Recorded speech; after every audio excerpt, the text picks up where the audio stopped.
Salam damai sejahtera Bapak, Ibu, serta saudara-saudari semua. Untuk merenungkan firman Tuhan, mari kita bersatu dalam doa. Tuhan Allah Bapa kami yang melampaui segala akal, hati, dan pikiran kami manusia, berfirmanlah kepada kami sebab kami bersedia untuk mendengar, dan oleh pertolongan Roh Kudus mampukan kami untuk boleh melakukannya dalam hidup sehari-hari. Dalam nama Tuhan Yesus kami berdoa. Amin. Mas renungan firman Tuhan hari ini diambil dari 2 Korintus 9 ayat 15 yang berbunyi, syukur kepada Allah karena karunia-Nya yang tak terkatakan itu. Sebagai tema yang diangkat dari nas renungan kita adalah cinta kasih karunia Allah yang maha pengampun yang tak terkatakan. Pada ayat renungan tentang firman Tuhan hari ini, Rasul Paulus menyatakan luapan syukur dan terima kasihnya atas anugerah yang tak ternilai harganya itu, yaitu hadirnya Allah berbentuk manusia Yesus Kristus beserta kita diam di antara kita umatnya. Kata tak terkatakan adalah merupakan istilah yang dipakai untuk menjelaskan sesuatu yang tidak lagi dapat dijelaskan dengan kata-kata.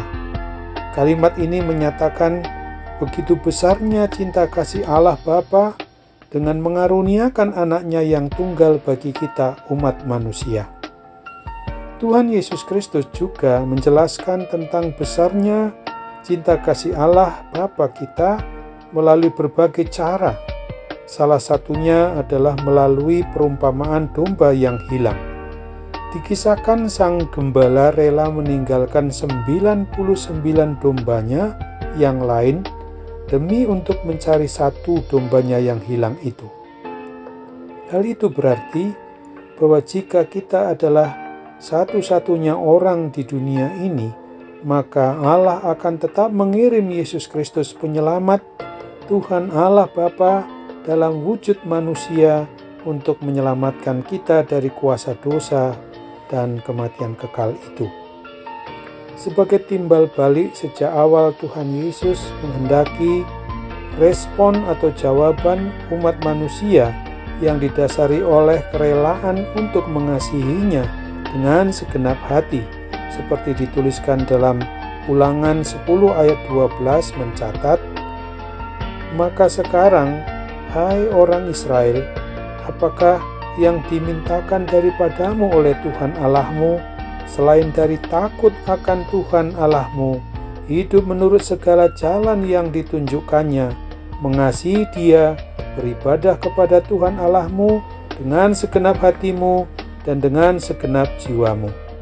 Namun masalahnya adalah bahwa manusia yang telah menerima karunia itu seringkali sulit merespon atau menjawab cinta kasihnya dengan benar karena kapasitas hatinya yang terlalu kecil akibat mengerut oleh adanya dosa yang diperbuat. Salah satu yang dapat menghancurkan cinta kasih kita umat manusia yang dipenuhi dengan kepura-puraan adalah rasa tidak layak dan tidak berharga, tetapi hanya untuk meninggikan dirinya sendiri, seolah-olah Tuhan tidak mengetahuinya.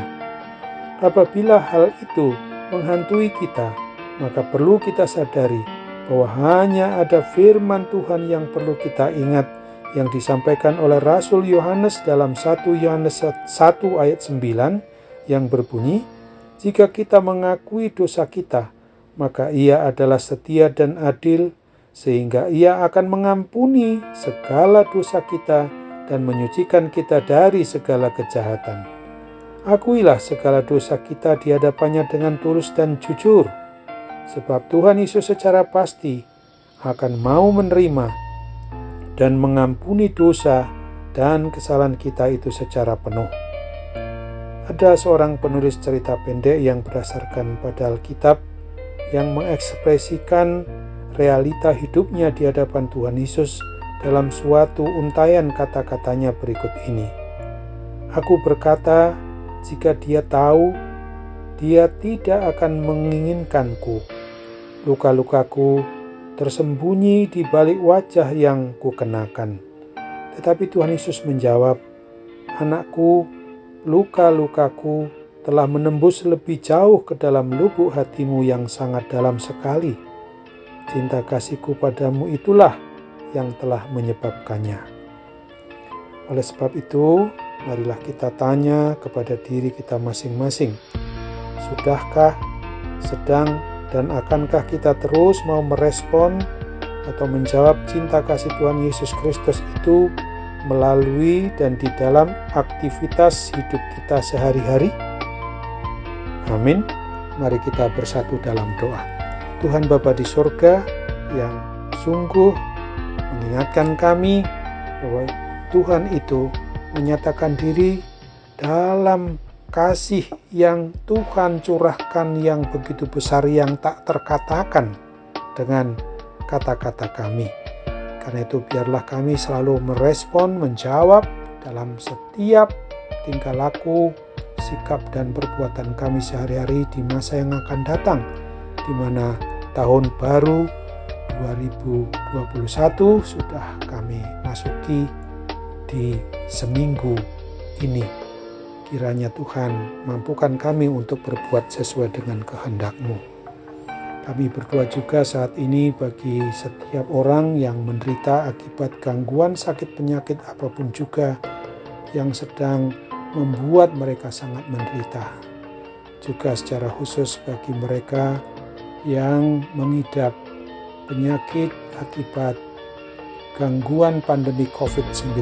Oh Tuhan, tolonglah agar melalui sarana para medis, dokter maupun obat yang digunakan boleh memungkinkan mujizat kesembuhan-Mu berlaku atas mereka. Dalam nama Tuhan Yesus kami berdoa. Amin.